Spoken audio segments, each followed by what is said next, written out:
and that's where we met. At the AHOACON conference. That's right. It was my first ever hospitality trade show. Boy, what a show. What a show.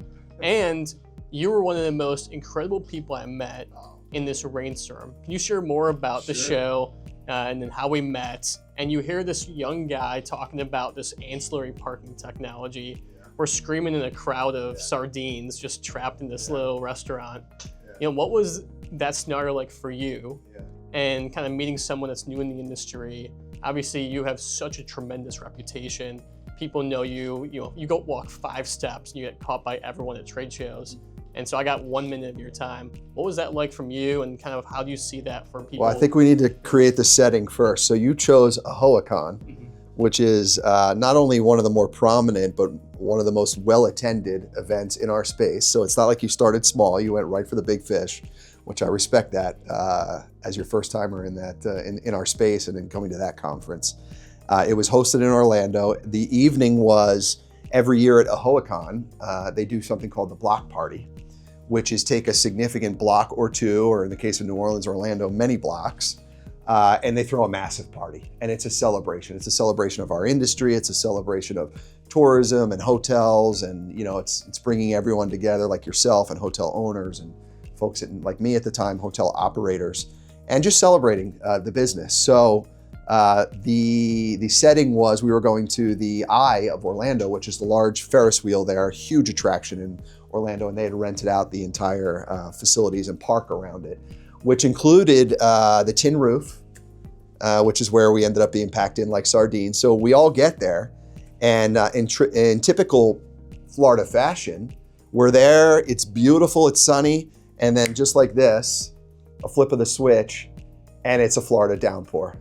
Florida thunderstorms, notorious, right? You can go from sunny to 6 inches of rain in the blink of an eye. So we're all scrambling, and we all end up inside the tin roof. And like, as you're probably learning, like folks do in the hospitality space, everybody's, you know, ordering some drinks and cocktails, eating some food, but more so gabbing and talking and networking.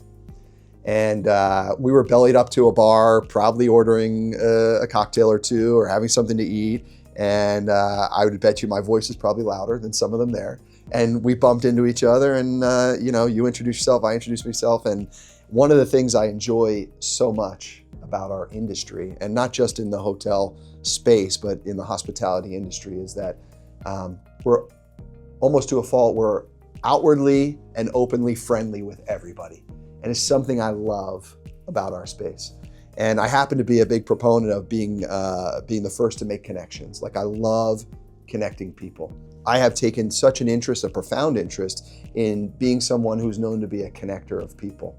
And this goes back many years, and I worked for so many great leaders that one of the many attributes that I admired about many of these leaders is that no matter what, if they were the CEO of the company, the vice president, whatever role it was, they always seemingly took the time to make introductions happen, whether it's to your benefit for maybe your company or a position where maybe it could help accelerate your growth. And I watched that from afar, and I would see these great leaders say, hey, let me put you with him or her and get you guys connected. Maybe you could do business together, or maybe he or she could help you move your career advancement along. So as I became, you know, that leader, or got into the position where I could lead and do these things, one of the things I committed to was allow me the opportunity, and it afforded me the opportunity to be that person that makes those connections. So when I met you, I wanted to understand about your business. I mispronounced the name of your company right out of the gate. You corrected me, as you should have, and I don't think I've ever mispronounced it since. We did have a little tangent about how that happens quite frequently in the beginning, but more so I wanted to learn a little bit about what you were doing, because I'm always from the school of thought that if I don't know something, I want to understand what it is, what you're about, what your business does, how perhaps we can help each other in the space. And maybe later on we could talk about how that eventually happened, helping each other out that way. But yeah, and so that was the first time we met, and it was a memorable experience for me because when you left, I thought, man, that guy just showed up to the biggest conference, perhaps doesn't know anybody. He's in the room with, you know, chief executive officers and other C-suite leaders, and just shaking hands and making introductions. And I think it was probably beneficial for you as well. 100%. yeah, you emulate what hospitality is all about. And, you know, coming from the parking industry, which is also very much a relationship-driven industry, and even before that, I grew up in a family business selling office products, also very relationship-driven. I've never seen such a group of welcoming people in hospitality. And you're right, from the highest levels at the top brands down to people who are just getting their start in hospitality, you walk into that tin roof in Orlando, and it doesn't matter who you are, we're all having drinks, we're all having food, and we're all just talking about a shared passion for what we're doing. And I can hear that in your voice, is just meeting people. I can see it at trade shows too. You see people, you want to connect them. You know, our mutual friend Todd Felsen, perfect example of that. Someone who's been in the industry, is incredibly successful in what he does. And you just made that connection quickly, said, okay, here's what we can all do together. Whether it works out or not, we all just made friends. And luckily it worked out pretty well, what we all did together. But it's just, you emulate that passion of hospitality. I'd love to learn more about kind of what drives that passion. Like, why do you love this sector so much where you've been in it since college? Yeah. Well, first of all, thanks for saying that. I'm glad someone notices how much I love the space, so thank you, Ethan. You know, I think it goes back to a couple of things, and it starts all the way back from when I was at Gainesville.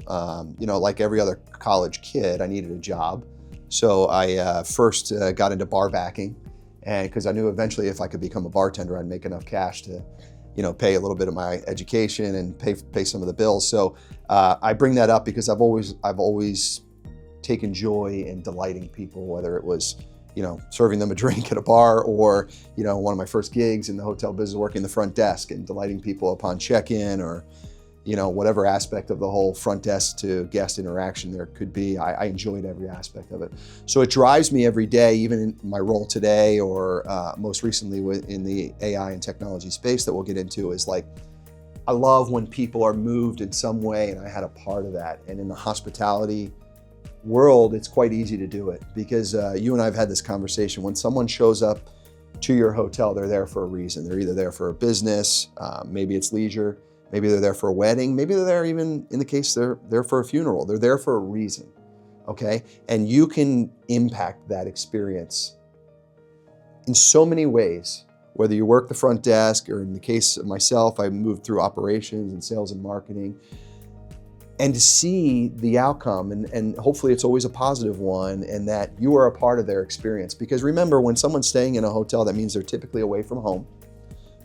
They're traveling for some kind of need, whether it is all those points I brought up, or maybe it's just leisure. But you want to make sure that everything about their experience, the stay, the check-in, the check-out, the food and beverage aspects, we'll start to talk about a lot of this. You want to make sure it's great. And in the mornings when I get up and I think to myself, I'm doing something that's going to enhance someone's experience, that's a win.